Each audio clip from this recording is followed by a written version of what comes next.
সুমন বিশ্বাস নামের যিনি চাকরিহারা শিক্ষক, যিনি অনশন করছিলেন, তিনি গতকাল অসুস্থ হয়ে পড়েন। কি অসুস্থতা হয়েছিল তাকে জিজ্ঞেস করব। কি শারীরিক সমস্যা হয়েছিল, হাসপাতালে ভর্তি হতে হয়েছিল? আমি হঠাৎ করে রাত 1:30-2টো নাগাদ একবার মাথা ঘুরে পড়ে যাই। তারপরে আমরা পুলিশের সাহায্য চাই, পুলিশ সম্পূর্ণ রকম অসহযোগিতা করে।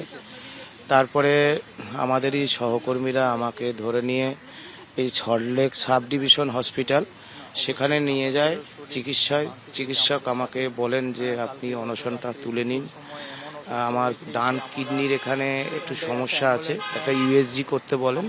এখানে লিখেছেন যে একটা ইউএসজি করে নেবেন।